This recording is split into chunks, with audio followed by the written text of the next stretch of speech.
The Touchdown City Show is presented by Masters Law Firm, West Virginia's personal injury lawyers. Coming to you from the Stone Church Studio in St. Albans, West Virginia, this is the Touchdown City Show.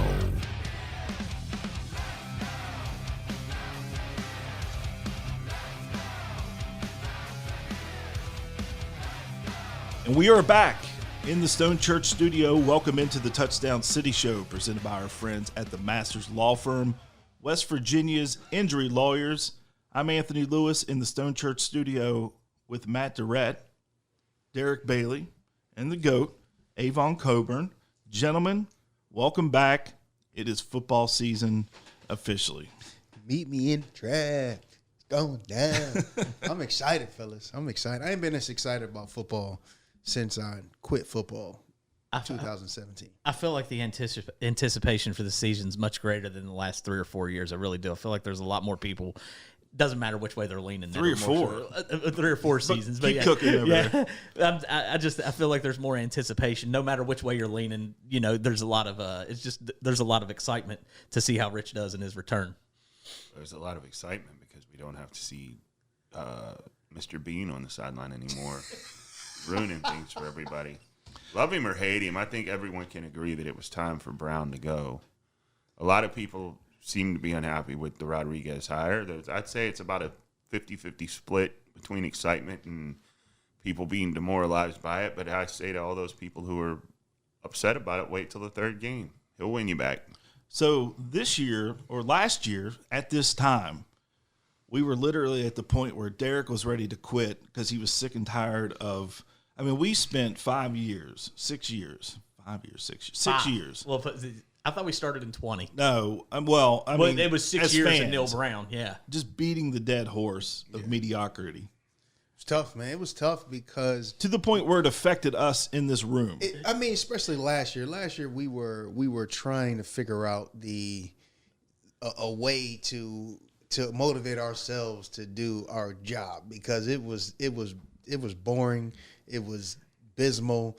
It was to the point where, I mean, I would have been happy with a fire of that defensive coordinator that he couldn't do.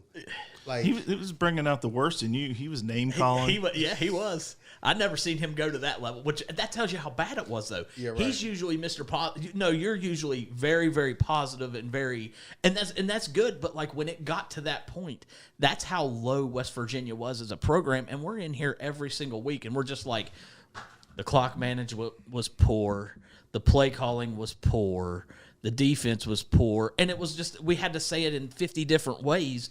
Because that's what we saw for 5 years. I mean, it was just brutal football, and I'm looking forward to something different. Hopefully this works out, and, I'm excited to see.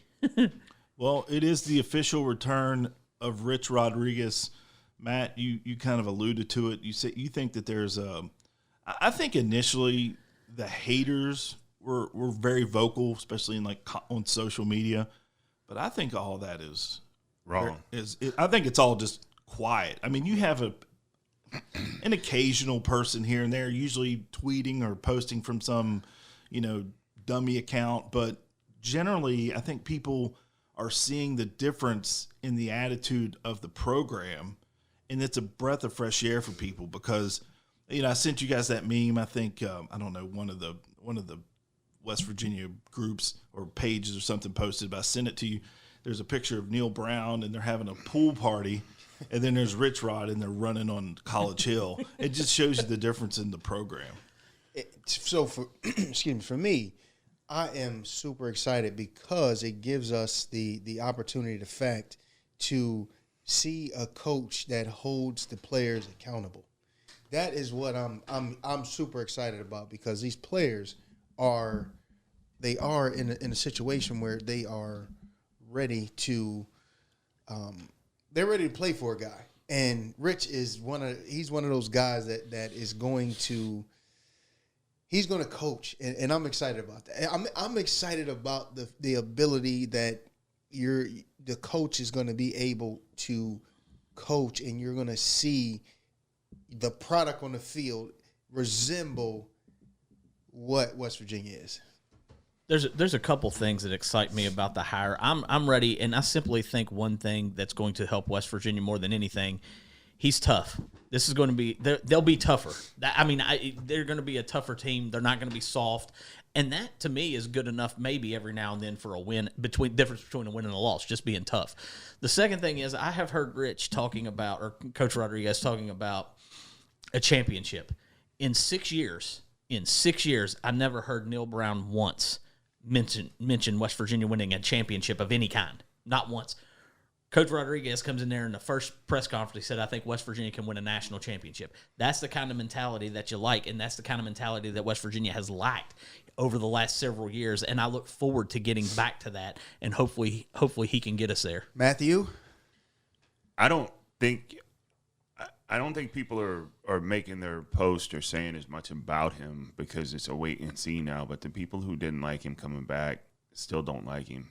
And I know a lot of those people who didn't like him coming back. I'm not one of those people. I was excited about it. A lot of people think hiring him back shows the program's in a bad way and maybe we're not as good or sought after as what other coaches are looking for. But I don't see how you can hate bringing back the man who had WVU football at the highest level and that it's been, in my lifetime, essentially. I mean, he's playing BCS bowls. He's winning Sugar Bowls. He's doing all this. He's winning. He puts us in a, nationally. He put us on a national stage, and he made people aware of who we are. I don't see how you can be mad about that guy coming back to lead your program after you've sat and watched the Dana years, which weren't phenomenal, and then you watch the Brown years, which were abysmal and awful and, almost made you want to throw on a Stained album and just go jump off a bridge and end it all. Stained. Catching strays. I mean, it's crazy to think. I agree with Matt there on some things he said. I do think that there's still a portion of the fan base that dislikes him. Oh, a lot of them. And that's fine. Like I'm one of those people. I really don't care who the coach is. Win ball games. Win. That's what you're up there for. Win games. I don't care who's coaching, but I'm excited, like I said, because I think the toughness is going to be a huge thing. And he was talking about the heights of the program, and if the 12-team playoff, and I don't know, is it going to 16 this year? I think it is. I think it's going to 16 this year. I don't know. It's going to 16 soon. If that were around in 2005, 6, and 7, we're in. West Virginia's in all 3 years. So, that's one positive thing that you can think of. Now, the people that are negative about the hire, I can see where they're coming from. Sometimes second time around really doesn't work out for the coach, but I think this is a little bit more of a different situation. Man, listen, I've already seen a difference in the program. Yeah, firsthand. And I don't know what the wins and losses are going to be, but the culture is totally different, and that's where it starts. Like you mentioned, they're talking about championships. Their culture is, finish your plays. I mean, Avon, you lived it. I mean, what happens when you're running, sprints and you don't go all the way to the goal line? You're held accountable. You know what I mean? You're held accountable, and it's so vast from where they were to where they are because of what you said. I mean, you can the people that don't like Rich Rod, they can still feel the change. Yeah, I mean. And the change is, I'm not saying the change just because it's a new person. I'm talking about the change because of the accountability. The insider trading I have here, there was no accountability. And I'm not gonna, reveal my source, but there was no accountability. I hear when Rich comes into the room, it is an era of, okay, let me sit up straighter. Mm-hmm. Let me sit up straighter in my chair. It's that separation of player and coach. Like there has to be that, like, it has to be that sense. And now that he's back and that is in the building, the game is totally changed. And the other side that I keep reiterating, these players, great players want to be coached. And if they're not a great player, he's going to weed them out. But does that still happen, you think, today? For the good great ones, players yes. want to be coached. For the good one, for the ones that want to be great, yeah. But the ones that don't, you'll see they'll move, they'll leave. But the players that want to be coached, and great example is my son. He is in soccer. And yesterday, the whole team ran because one of their better players didn't high-five everybody on the way out. And he made everybody run for the entire hour and a half. My son, and I didn't tell him to do this. He said, Dad, I need to go and kick the ball. I need to see myself kicking the ball in the goal. In my mind, I'm like, this kid wants to be good. And I'm out there. I don't know nothing about soccer, but I know some things that he needs to know. Over here. I'm looking at stuff. I've been doing it for the last 4 years, so I'm like, he wants to be better. And that, it doesn't. If you want to be good, think about what we do. We want to be good. We want to be around the good people. And the ones that don't want to be good, they're going to, get away from those good people, and their numbers are going to be abysmal and suck and a whole nine. And here's the deal. If you got a 4-star kid that's a really talented player but doesn't want to be good, doesn't want to be a part of a team, and doesn't want to win championships, you don't want him in Morgantown anyway. At all. He's just a cancer in the locker room. You want guys. Think about guys like this, and this is not to be disrespectful in any form or fashion, but think about a guy like, for instance, like John Pennington, right?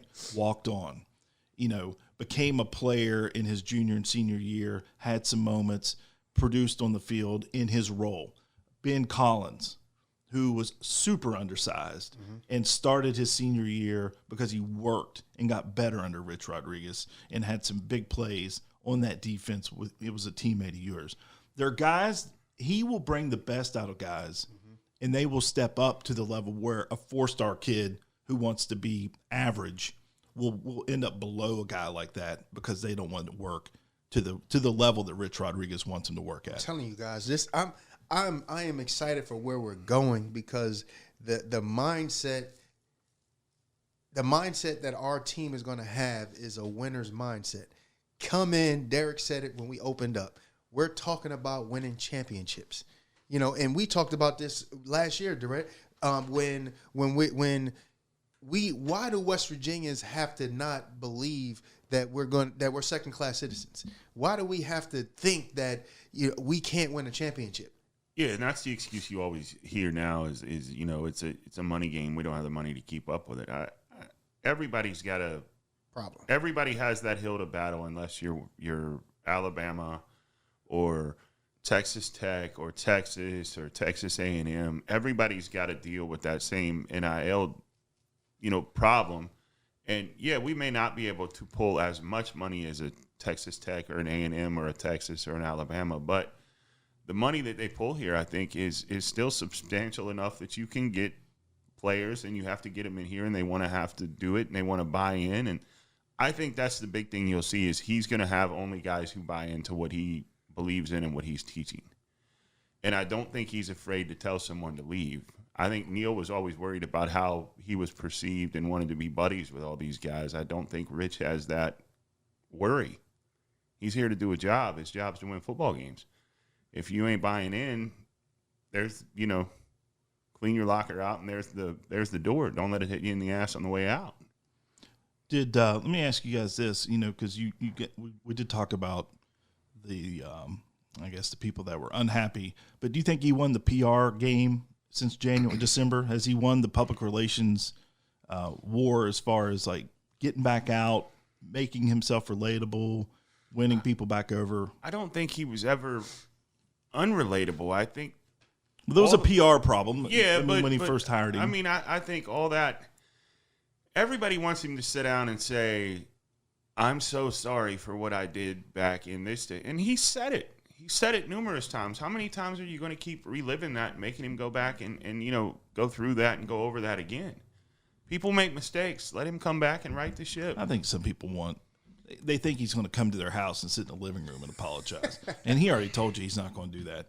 In the initial press conference, the words he used were, "I made a mistake. I'm sorry. If I had to do it over again, I wouldn't do it." But what he also said is, "And I'm not going to sit here and keep apologizing to you guys. We've got a job to do, and that's win a championship." And the other big part of it is you're living in a world today where everybody wants to be mad. Right? I don't worry about it, especially social media. Everybody really wants to be mad. Everybody wants to have a gripe. Everybody wants to have a complaint. That's the easiest thing to do is just to hate on something. And that's kind of the world that you're living in today, where people are always putting the hate out there first, whether it be, your political beliefs. That nobody cares what you believe. Everybody believes what they believe. It doesn't matter. If you support this side in politics and I support that side, you think we can't be friends? Well, that's on you. You're an idiot. I mean, what I believe politically, what you believe politically, it doesn't matter. I mean, at the end of the day, the guy's coming back. He's trying to right the ship up there and make things back and get it running like it was back when he was here the first time. And I, for one, think he's going to succeed. I couldn't have been happier with the hire.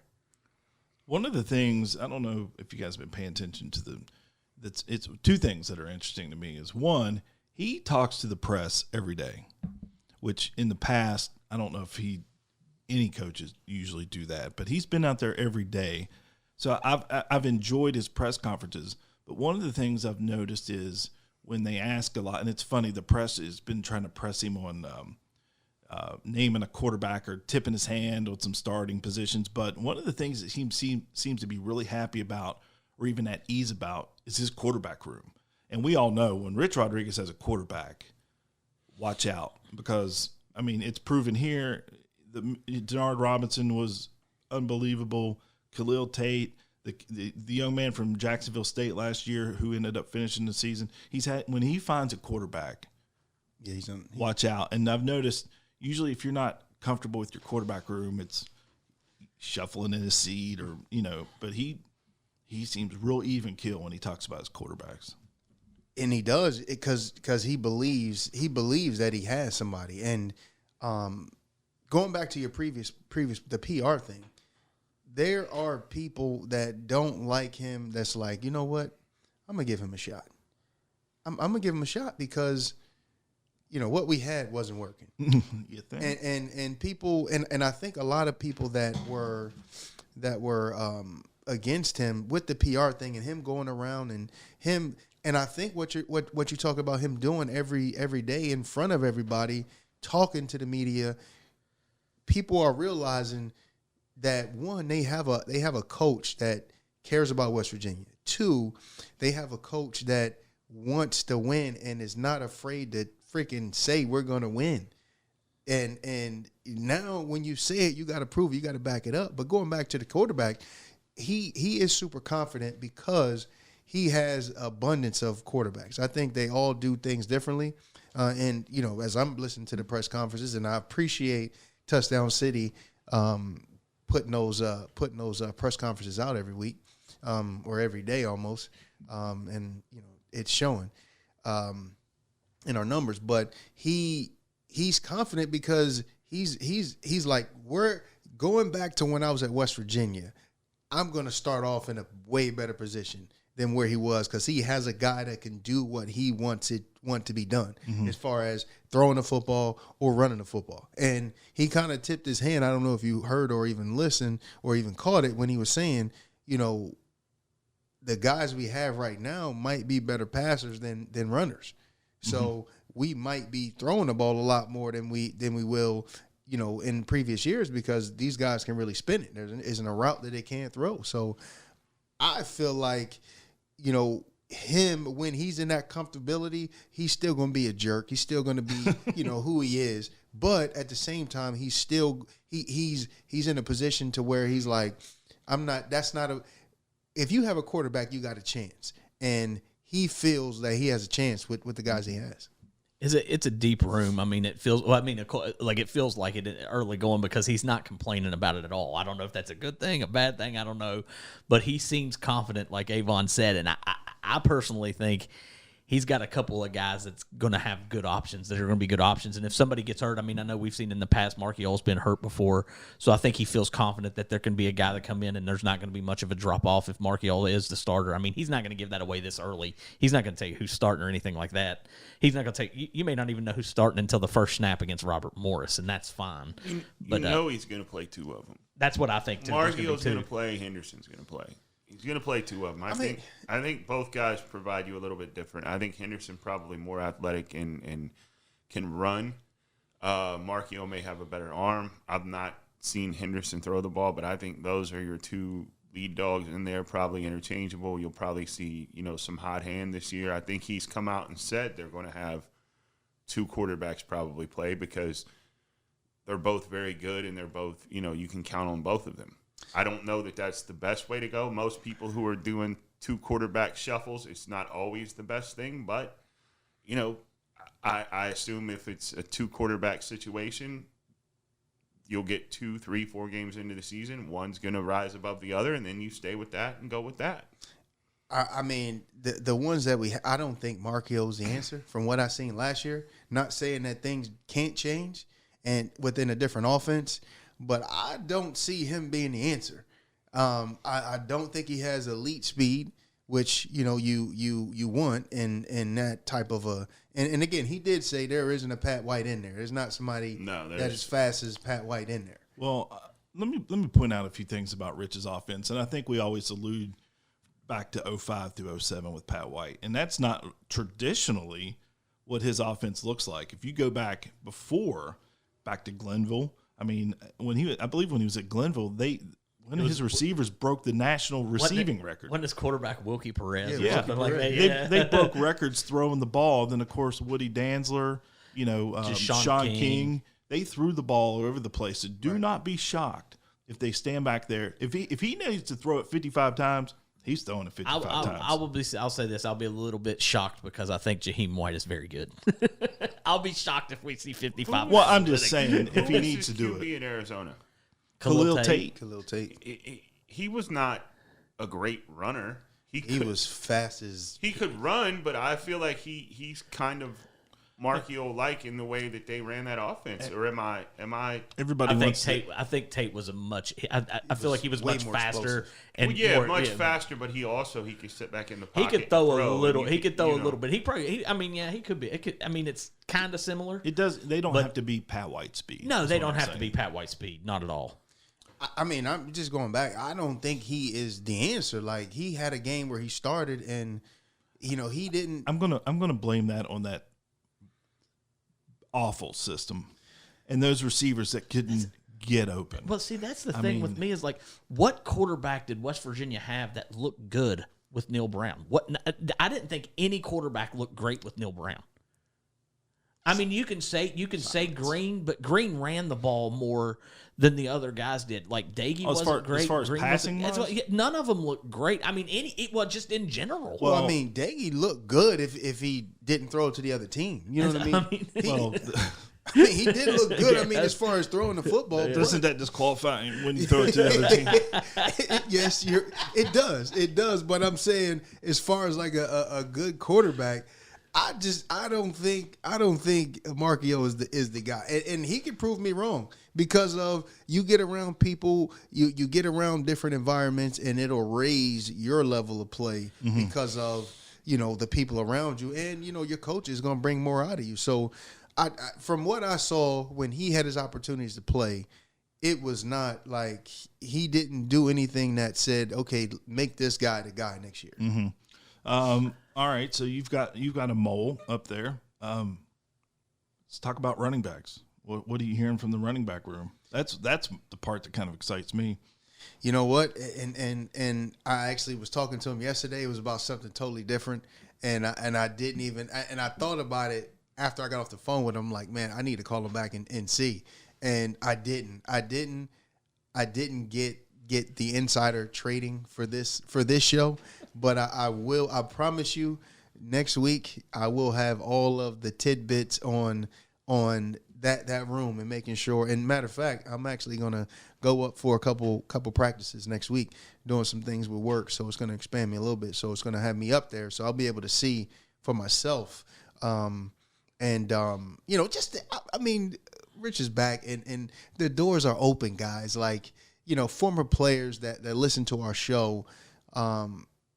It is a breath of fresh air when you can go to the building and the door is open and you can walk into the building and run into the head football coach and be like, "Hey, what's up, coach? Hey," it's so.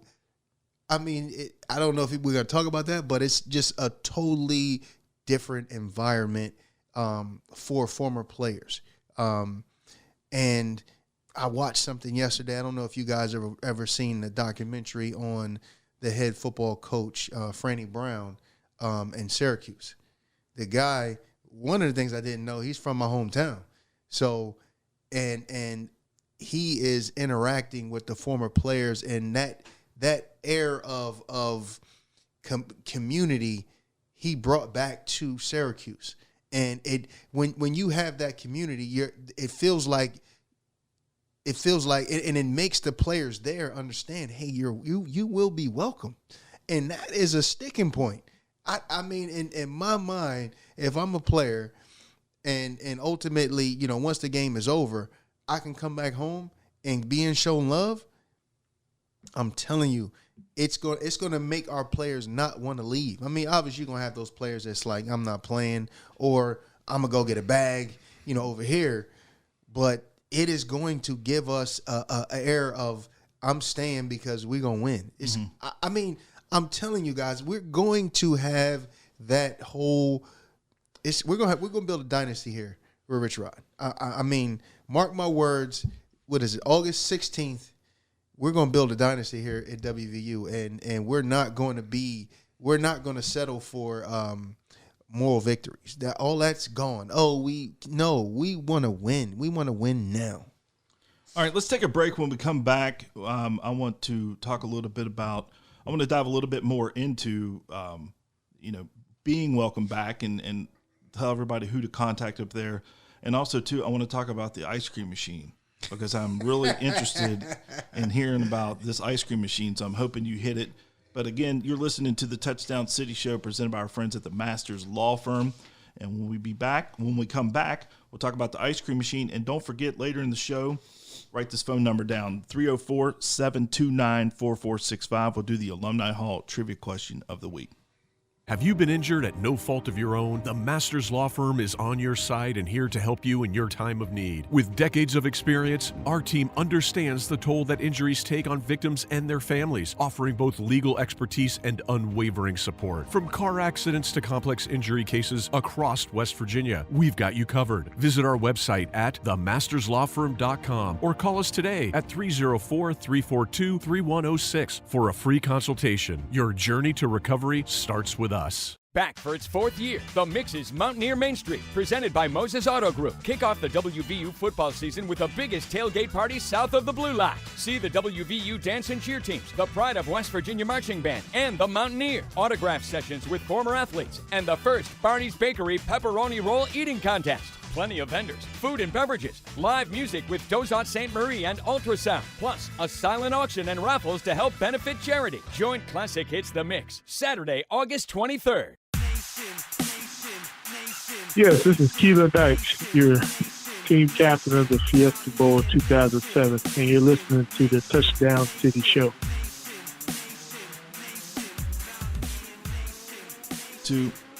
Hey, and welcome back to the Touchdown City Show presented by our friends at the Masters Law Firm, West Virginia's injury lawyers.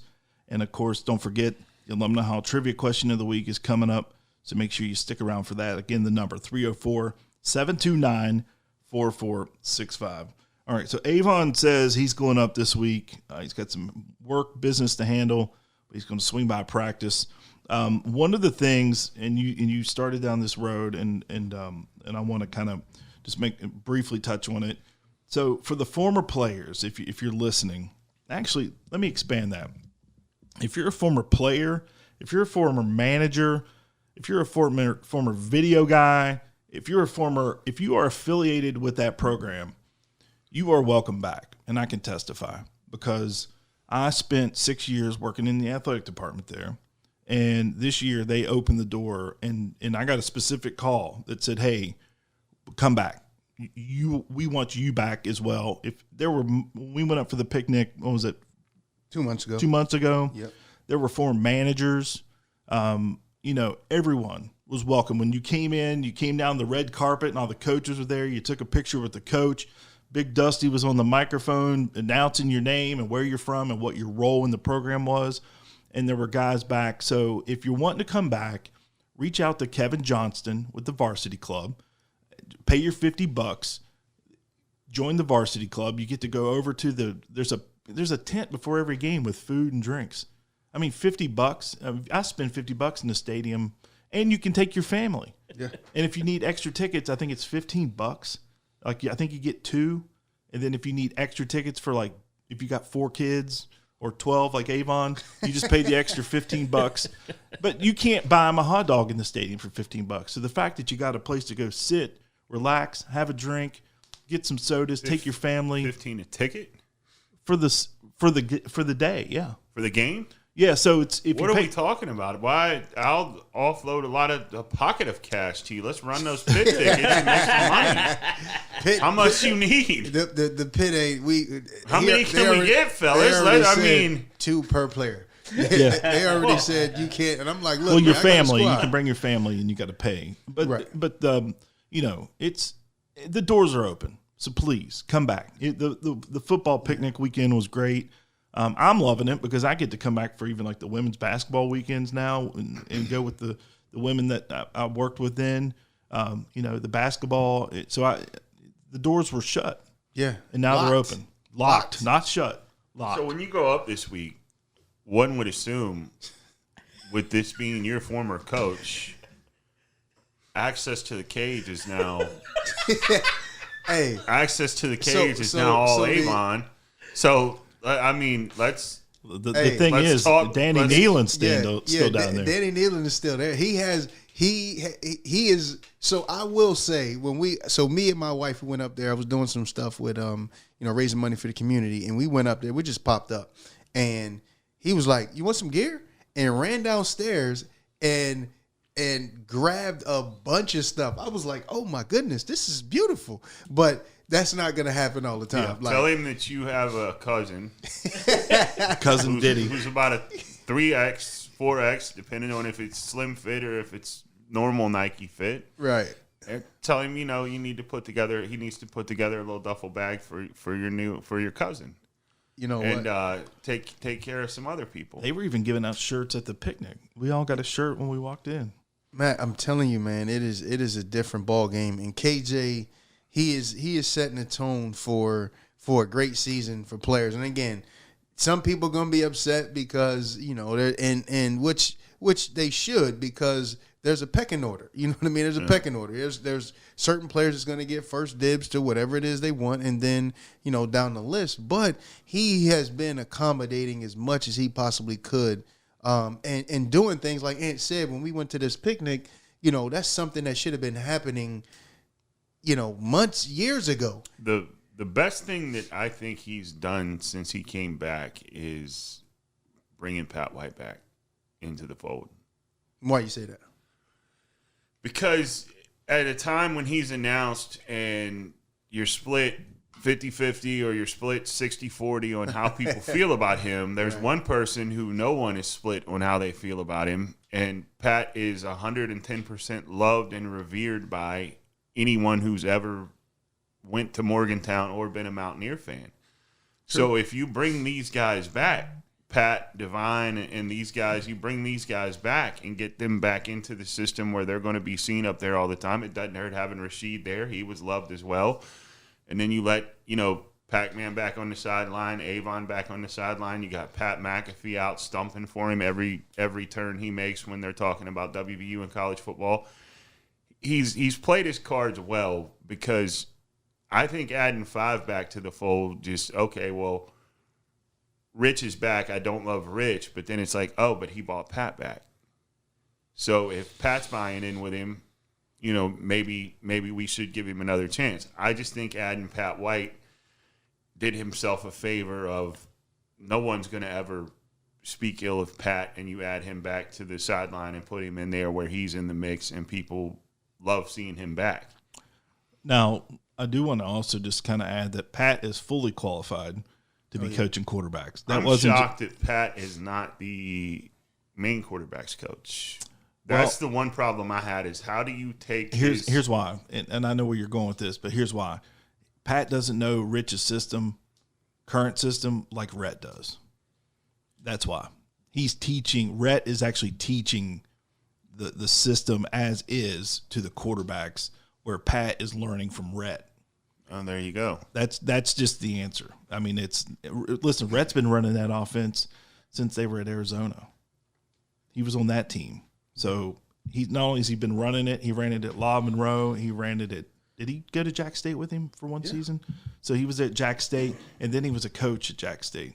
So nobody's been running that system, teaching that system to quarterbacks.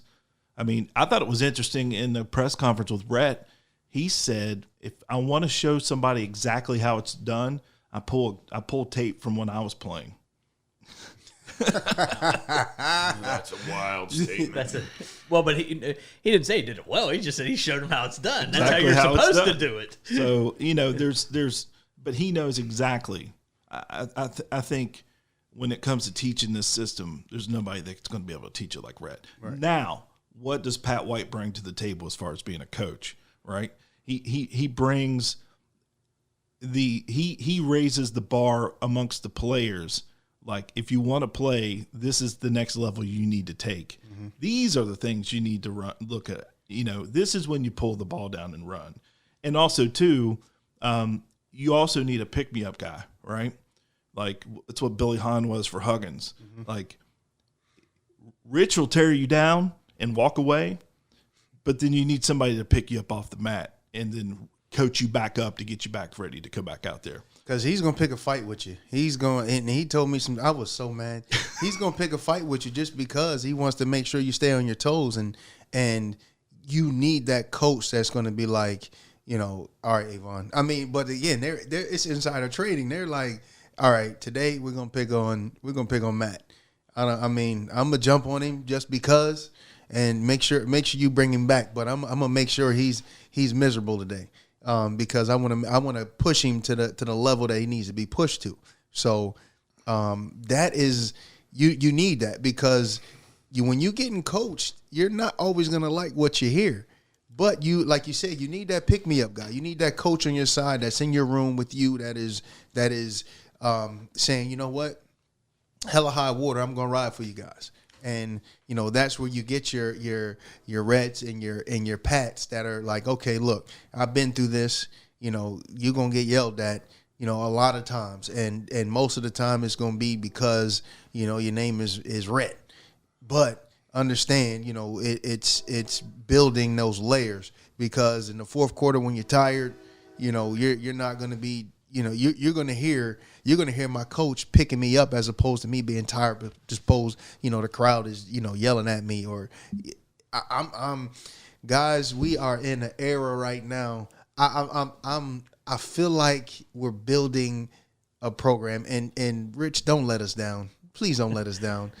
And going thinking about this, guys, who we have at the helm, win or lose. And I hope we do a whole lot more winning than losing. We're going to play hard. His track record speaks for itself, no? We'll see. For everybody who says he's a loser, I say to you, how much did you really look into it?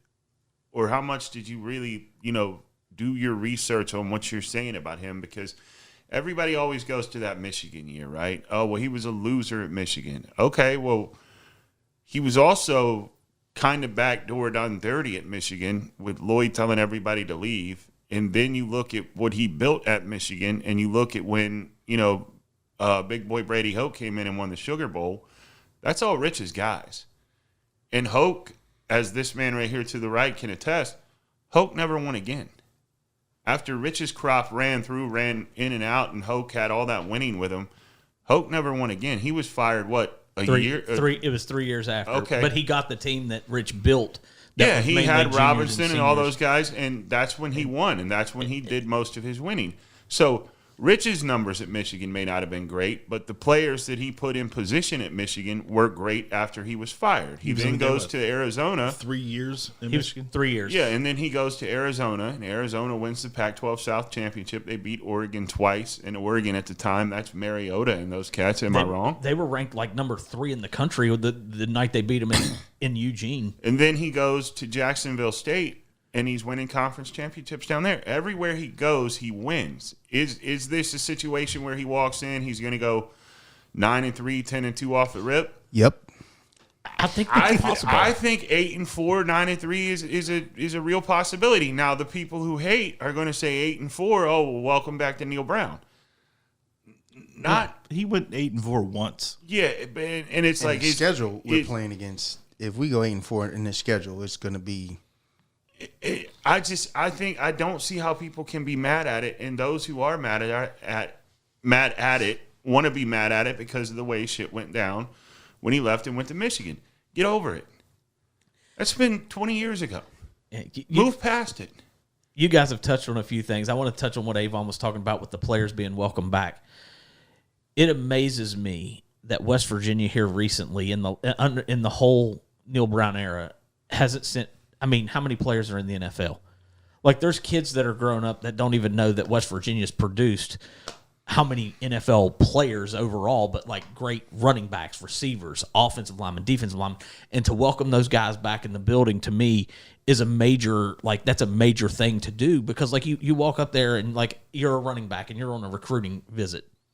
Amos Zaraway, Avon, Quincy Wilson, somebody like that is there, and they're like, hey, this is so-and-so. You NFL. walked in? Did you walk in on a recruit? I did. And they probably and they're like, well, I had no idea he played here. I mean, because no offense to Avon, I mean, it's been 20 years. Yeah. These kids are 16, 17. They weren't even born when some of these guys played. And that is a huge factor in some decisions. Like, I mean, Pac-Man Jones, NFL corner, he was a very good NFL corner. If a corner is on a recruiting visit and he happens to walk in the building and has a conversation, it can be a huge thing for WVU. It's a fact. And I mean, that's how other schools continue to do things, and that's why they continue to get great players. You have to start somewhere, and that's a huge advantage West Virginia can use because they've had great players. Mm-hmm. And then, we're talking about Rich's overall success and everything. Throw the Michigan stuff out. I don't even care about that. I'm not even going to talk about that. Everybody that said he failed at Arizona needs to go back and really look at Arizona's program. They have like 3 10-win seasons in their history. He has one of them. He had 2 wins against Oregon when they were ranked in the top 5. He was not a failure at Arizona. His record wasn't eye-popping, like 46-4 or something like that. I don't know what you're expecting.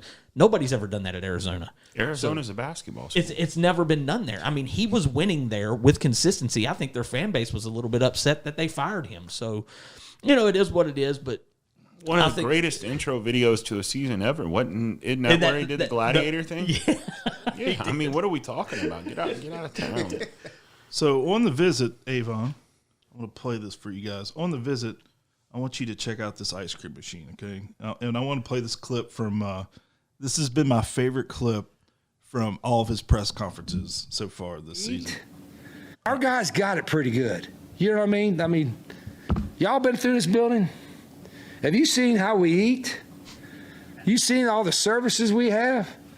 They got it pretty good. They live in a fantasy world. I don't mind telling you, do that. We live, coaches too, because we get these benefits.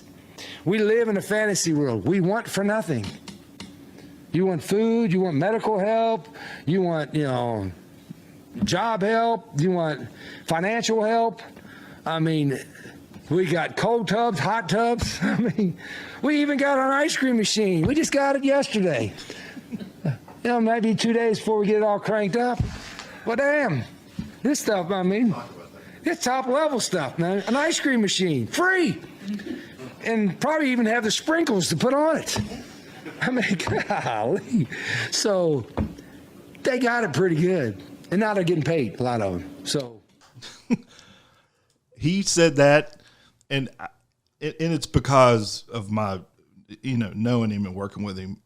I just fell out laughing. I thought even when people started clipping it out, and we clipped it, I think like 30,000 people watched it. But people that's Rich, to a T right there.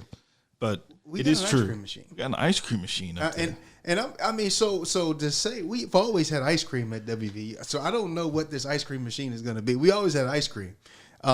You probably had to scoop it yourself, though, or have no, somebody. It was a soft serve. It was a soft serve. So, okay. But I don't know. Maybe it went away.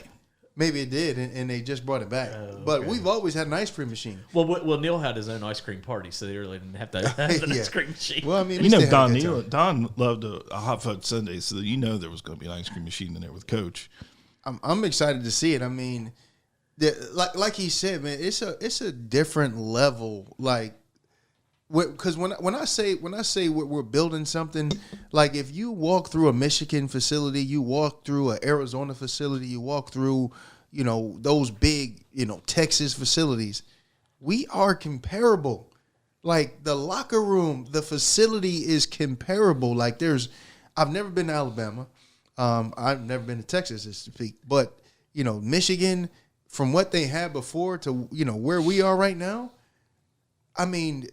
Our stuff is elite. It is elite level.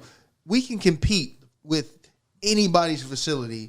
I would believe right now because of the facility is unbelievable. It is. I mean, the training facility where when they come off the field, they get hosed down and then they walk through the cold tub, walk through the hot tub. Then I mean, it is elite. It is. I mean, they have the everything that you want to in this new technology world, they have. They have the rings that you can sleep with. They know how you sleep.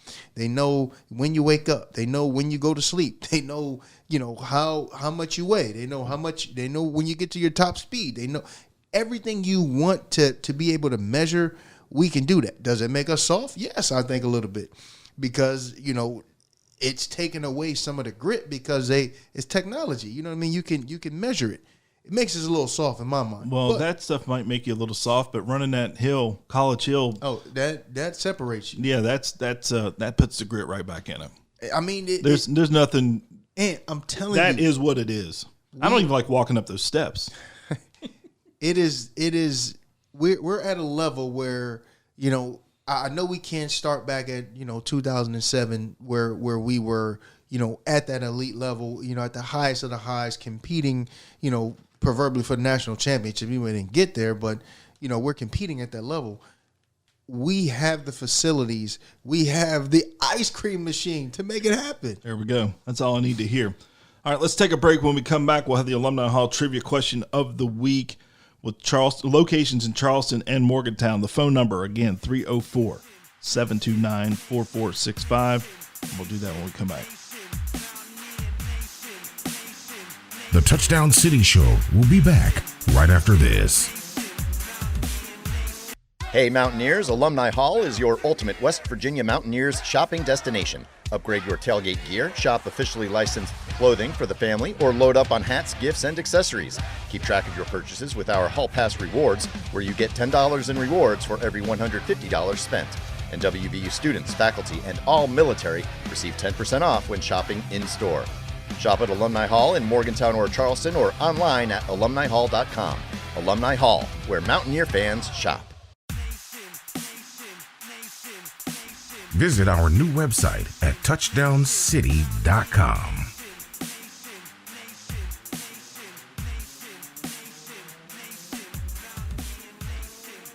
And welcome back to the Touchdown City Show, presented by Masters Law Firm. And it's now time for the Alumni Hall trivia question of the week. The phone number, 304-729-4465. Again, the number 304-729-4465. This week's question has everything to do with Coach Rich Rodriguez. And the question is, what team did Rich Rodriguez beat 20-3 in 2001 to earn his first win as the WVU head football coach? The phone number, 304-729-4465 for a $25 gift card to Alumni Hall, and with locations in Charleston and Morgantown. I got some news and notes and things I just want to kind of throw out here and get your reaction. And I don't know if we've been together since the announcement of Steve Slayton going into the College Football Hall of Fame, not the WVU Sports Hall of Fame, the College Football Hall of Fame. Your reactions, gentlemen. Unbelievable. I mean, deserved. I mean, the dude is elite. The dude is. I mean, for what he did for West Virginia is first class. I mean, just watching some of his highlights. I mean, his speed and agility was at that level that he should be, and I'm super proud to be up on a wall with the guy, because I mean he's done some great things for the university, and I mean in his years of playing there, he really elevated the game, and his game was I mean, I'm speechless because the guy, he was so good at a time where we needed him to be good. And everybody knew it's going to be either one or two. Five or dime is what they called him. And Dime showed up. And him going to the College Football Hall of Fame, man, it's a testament to WVU running backs. It's a testament to, he made it because Amos Zero came. And because of, the guys before Amos that, had Amos saying, I want to come in and be better than those guys. And the only reason I'm there is because of Amos. Amos was like, he was the guy. I'm like, I want to beat this guy. I want to be better than him. And he came and like, well, I want to be better than everybody else. And I'm excited for him. Yeah, it's very well deserved. He was fantastic. There was not a whole lot you could say. He had, Avon was talking about a speed. He reminded me. If somebody was chasing him, it didn't matter. He was faster. It didn't matter if it was the fastest player on the field. He was still faster if they were chasing him. He was an unbelievable player. He was explosive. Every time he and Pat had that football, it felt like one of them was going to score. As soon as they got it, it's like, oh my God, he's going to score. And that's congratulations to Steve Slayton, and that's a well-deserved honor, and he absolutely earned every bit of it. It's definitely well-deserved. You're looking at a guy who averaged about 6 yards a carry throughout his career in college. What he did in the Sugar Bowl house in Georgia, the way he did, he was only there 3 years. He ends up in 3 years, he runs for almost 4,000 yards. He get 3,923 yards total. You're looking at a guy with 50 rushing touchdowns, 5 receiving touchdowns. He could do a little bit of everything back there, and it's definitely a well-deserved honor for him, and it's big for the university to have him going in, representing at the College Football Hall of Fame. Another College Football Hall of Famer he'll join, of course, Darryl Talley, Major Harris, Coach Nealon. There's a few other guys that are actually on the ballot. They're still trying to get Aaron Beasley in there, but and a few other guys, but and of course Bobby Bowden, former coach. Jim Carlin, I believe, it's ludicrous that Beasley's not in the College Football Hall of Fame. I can't believe Beasley's not in that Hall of Fame. Yeah, it may take him a minute, but he'll get in there sooner than later.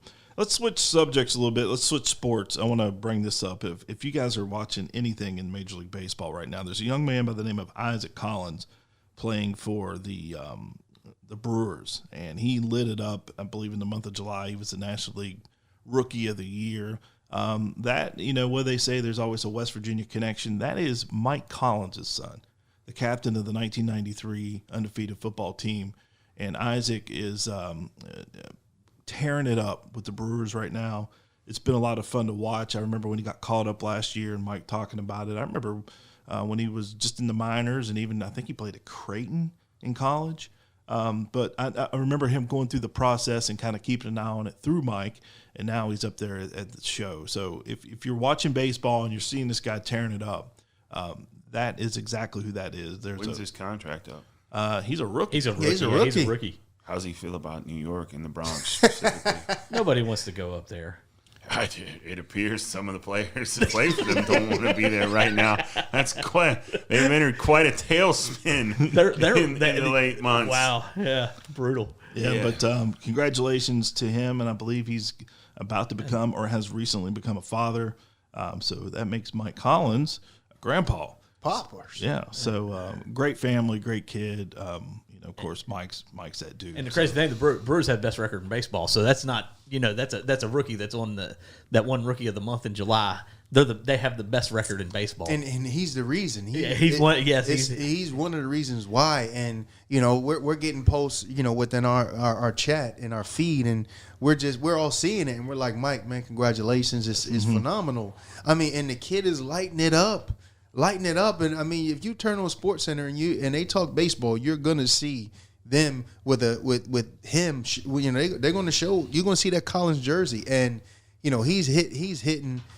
I might be overstating. I think he's hitting like 340 right now. Maybe in the month of June or July. I know he for the year. He hit the ball in July very well. I don't know what he's batting on the season though. Right. But I mean, either way, it doesn't matter. Yeah, he was outstanding in July for sure. It's that time of year. It's the preseason in the NFL. A few Mountaineers, some guys trying to make rosters, some guys that are solidified. I did kind of crack up. it last week? Gino was not too nice to his former to the folks in Seattle when he came out. Of course, somebody had a sign. It was like, what did it say? Like Gino's the next Jamarcus Russell or something, or next bust or something like that. And he gave him the old 1-finger salute. But Gino, that's kind of Gino's MO, and I was kind of laughing about that. But Gino's in Vegas now playing for the Raiders, and I'll be curious to see how that plays out. He's got some pretty good players he's got out some there. Weapons around him, and Gino had a good run in Seattle. I think Gino was cursed by where he was drafted to start his career. Well, he's back with Pete Carroll too, though, so I think that's going to help him because he's familiar with Pete Carroll. I think that helps him. Pete Carroll, if nothing else, Pete Carroll has shown you his system is very quarterback friendly. He's made a lot of careers and made a lot of stars, and it doesn't always translate outside of his system, but his system works well for quarterbacks. I don't think you can name one he's had that hasn't been all world and put up just massive numbers in a Pete Carroll system. In Pittsburgh, of course, Zach Frazier, I think he's starting. He's starting, and they said, even Aaron Rodgers is like loving that dude. That dude is just he's going to be one of them, barring injury, God forbid, he's going to be a 10 or 12 year NFL guy. Yeah. And, and the type of level he's already playing at a rookie, I mean, he could be potentially a Ring of Honor type of guy with the Steelers. I mean, and that's something. the Steelers have the tendency to find and make great centers. And I'm hoping he's the next dude up there because, first of all, everything I know about Zach Frazier, he is a first-class guy, humble. He's from Fairmont, still walks around the community. He hasn't moved. Didn't he just have a child as well recently? Yep, recently became a father. Congratulations on that. But I'm really excited for him and the Pittsburgh Steelers this fall. Don't forget Beans. Yeah. Well, I mean, I don't know if he's going to make that roster. I mean, after the season he had last year, I thought they said he was their number one corner the other day. I may be wrong. I don't know. I haven't paid much attention to preseason NFL. We'll see. I mean, I think they brought some guys in. I was going to say he had a nice year for him last year as an undrafted free agent. Well, we'll see. I mean, I tend to not really dive too far into NFL rosters. So about a week out, usually the last cut week, I'll start looking a little closer. But hopefully he'll make that roster. But one of the guys I wanted to talk about is Dante Stills, who's gone from being a fifth round guy who potentially was a backup who got kind of thrust into a starting position, and now the Cardinals look at this guy as a leader on the defensive line. And I know they brought some other guys in to give him some help, but he's like literally the veteran in the 3 years in the defensive line room. So Dante, he obviously has the pedigree, right? And we know what he is from his days at West Virginia. He's got the body, to be a defensive lineman, but hoping good things come his way out there in Arizona. Yeah, I'm excited for him as well because he was on the cusp of. I mean, he was playing a lot last year.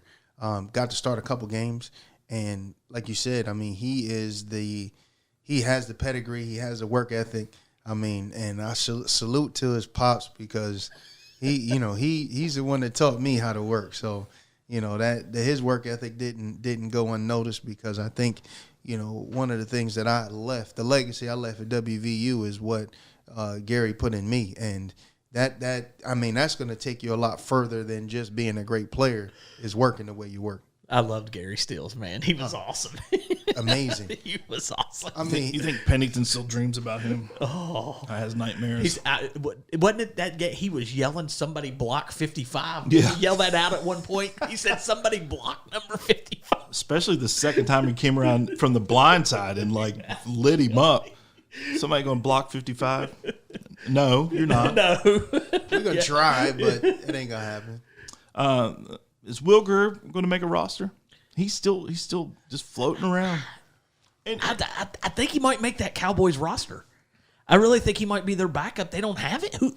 I mean, did he get hurt? The what is it from? Is he from Alabama? They drafted him. Somebody drafted him, and traded him last year. No, that was Trey Lance. He's gone. He's with the Chargers. No, not Trey Lance. Oh. The other Milroe. He's with Seattle. He's in Seattle. Seattle's the team that drafted him. My early season Heisman candidate. Hold on. But I think Greer has a good shot of making that. I think he's going to make that roster. I don't know who else Dallas has. Do they have Cooper Rush still? I mean, I don't know. Like I said, I don't follow preseason. He's got the best job in the league. Backup quarterback. That's what Derek always wanted to be when he grew up. I want to be a bullpen catcher. Tom Brady's backup. You ain't never going to take a snap. You're just going to sit over there and make a couple million. Bullpen catcher is the greatest job ever. You're probably still getting about 400K, and all I got to do is go down and stay with my knee guards on and just be ready to warm up catch some balls for a mid-relief and a closer. I mean, come on. Bullpen catcher is the greatest gig you could have in all professional sports. It's amazing. So, there is talk. Wait, you weren't at the Joswiak, were you? No. So the talk is the game day's coming for Pitt. What other game would it be? It would be here's what I think. 9-13. Here's what has to happen. 13-9. West Virginia can't go to Athens and lay an egg. And Pitt can't fall either. So I think Pitt can fall. You can't have both teams being bad coming into that. Yeah. And even if, I mean, where else are you going? But they'll find an SEC game to go to. The storyline writes itself. But I will say this: when we were at the Joswiak, somebody that is very high up in the athletic department said they are coming. So it sounds like they've already made the pre-arrangements. I think that was preset when you had Pat talking about it when he was announced as the new coach. And like I said, it all works out. 9-13. Final score was 13-9. Right. Rich is who they beat. National championship on the line. Now you get 9-13, 2025. The prodigal son returns. Pitt's playing them on that day. Where else are you going to be? There's no other place you want to be if you're doing a show like that. I'm like you said, all of those things included. And Pat ain't going to let that. Pat is going to McAfee, I'm talking about. Yeah, he's going to be there. He's going to make sure that he is rallying the troops that we are there. And I seen that who's the other guy? The Herb Street said it too. They've already started they already started pre-hype. And I mean it's in the works because of that's what Pat McAfee has to do. That's the part of the deal. Yeah. I think you're going to see McAfee do his show live there Friday. And that town's going to be absolutely on fire starting on like Thursday evening. Classes are canceled Friday. McAfee set up outside the Life Sciences building. Saturday they got game day set up on the lawn up there at the Mountain Layers where they've done it in the past. I think they could, if they wanted to, go like Fox did with their big noon set right outside the to the stadium across from the varsity club. And then you bring the little set down there like they did when Fox was there last year. And I don't see that being anywhere else other than Morgantown on the 13th of September. It should be interesting, that's for sure. Hey, I do want to remind all the listeners, hey, shoot us a text. Let us know you're out there. If you have any questions or comments, send it out to 304-729-4465. Again, 304-729-4465. What we'll do as those start to roll in, we'll read those back, and then the ones that we really think are funny. I've got a big old stack I found a bunch of Avon's rookie cards. So we're going to start sending out cards to the people that we, if we really like your text, we'll send you some rookie cards autographed by the GOAT. I want to talk about this before we go. This show, let me see, we started this during COVID in 2020. And as independently, it was Derek and Avon and I and Derek's brothers, basically like his garage. And over the years, we've made a lot of moves, obviously to radio, the podcasts, and then the move over to HD Media. And the move to HD Media was orchestrated by one specific person by the name of Doug Scaff. And unfortunately, on June the 10th of this summer, Doug was tragically killed in a car accident. And, that was a big hit for me personally because I work for HD Media.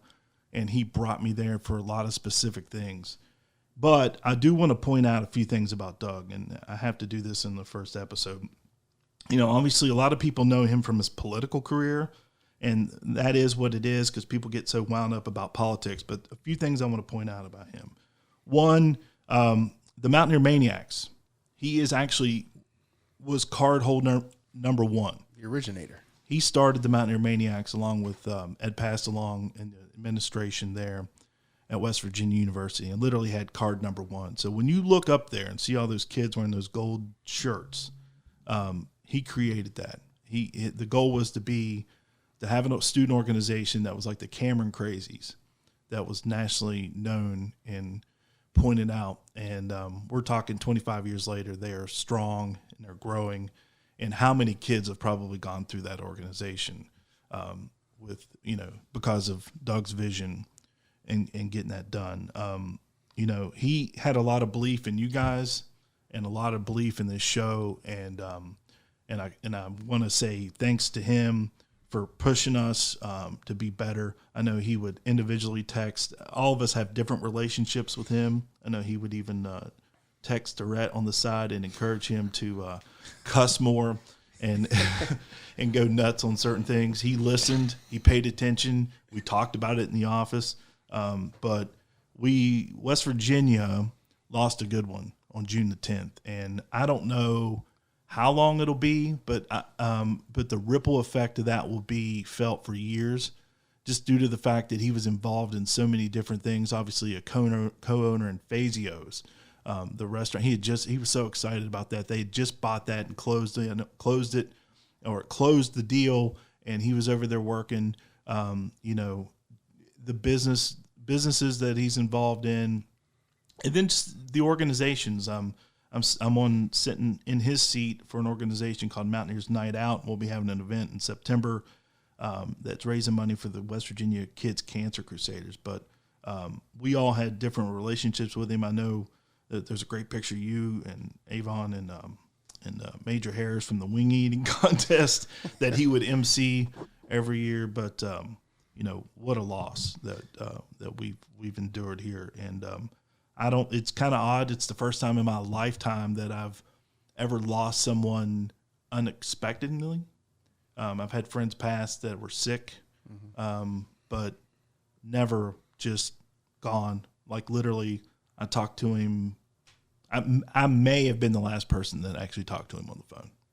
Like he called me and was leaving Morgantown. But so I wanted to publicly say thanks to Doug for all of his belief in the show, personally in me, the things he's done for me personally, professionally, and then for us as the Touchdown City show. Thanks, Doug. Again, I want to remind you guys, we do hit the airwaves this week, so make sure you swing by the Touchdown City show website at touchdowncity.com. We've added Parkersburg, so we will be on a station in Parkersburg. We have stations all across the state of West Virginia, so swing by the website, get your dates and times. It is a syndicated show, so some areas it airs at 5, some areas it runs at 7. So swing by that website and check that out. And then, gentlemen, anything for the good of the order before we peel out of here? Yeah, I want to double down on another thing that Doug brought back to WVU in 2002. When you hear ding ding ding ding, he actually brought that back. That John Diver, West Virginia, after every game when we was went. that your opening of Country Roads? Yeah. Holy shit.